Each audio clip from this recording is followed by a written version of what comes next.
যুক্তরাষ্ট্রের president Donald Trump ঘোষিত পাল্টা শুল্ক কমাতে দর কষাকষির অংশ হিসেবে এরই মধ্যে দেশটি থেকে বেশি পরিমাণে গম, তুলা ও সয়াবিন আমদানিতে আগাম চুক্তি হয়েছে।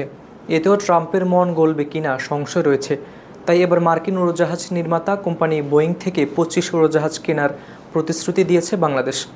বড় কেনাকাটার এমন প্রতিশ্রুতি ঘোষণার পর শুল্ক নিয়ে আলোচনার জন্য ওয়াশিংটন যাচ্ছে 5 সদস্যের একটি প্রতিনিধি দল। বাণিজ্য উপদেষ্টা শেখ বশির উদ্দিনের নেতৃত্বে আজ সন্ধ্যায় ঢাকা ছাড়বে প্রতিনিধি দলটি। 3 দিনব্যাপী এই সফরে তারা যুক্তরাষ্ট্রের ইউএসটিআর প্রতিনিধিদের সঙ্গে আলোচনায় বসবে। আলোচনায় থাকবে উচ্চ শুল্ক হার, বাজারে প্রবেশাধিকার এবং আমদানি রপ্তানির ভারসাম্য নিয়ে সরাসরি দর কষাকষি। সংশ্লিষ্ট ব্যক্তিরা জানিয়েছেন, পাল্টা শুল্ক কমানোর জন্য যুক্তরাষ্ট্রকে রাজি করাতে বাংলাদেশ ইতিমধ্যে বেশ কিছু কৌশলগত প্রতিশ্রুতি দিয়েছে।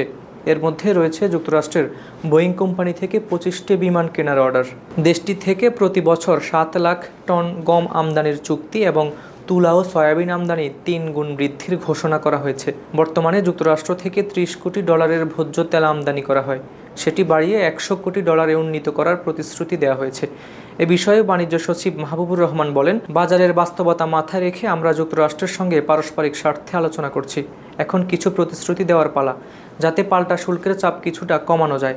তিনি বলেন, আগে 14টি বোয়িং কেনার অর্ডার থাকলেও এখন তা বাড়িয়ে 25টি করা হয়েছে। পাশাপাশি গম, তুলা ও সয়াবিন আমদানিতে আগাম চুক্তি হয়েছে।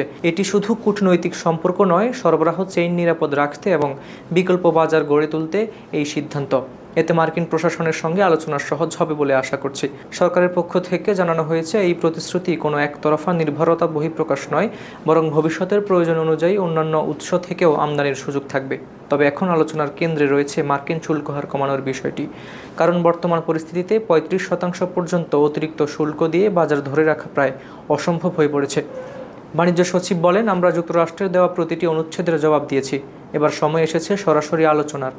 চীনের বাজার থেকে সরানো কিছু উৎপাদন বাংলাদেশে আসার সম্ভাবনা তৈরি হচ্ছে, আমরা তা ধরতে চাই। এদিকে বিজিএমআই সভাপতি মাহমুদুল হাসান খান বাবু বলেন, মার্কিন বাজারে বাংলাদেশ যে অবস্থানে রয়েছে তা ধরে রাখতে ভারত ও ভিয়েতনামের সঙ্গে প্রতিযোগীদের মতো শুল্ক ছাড় দরকার।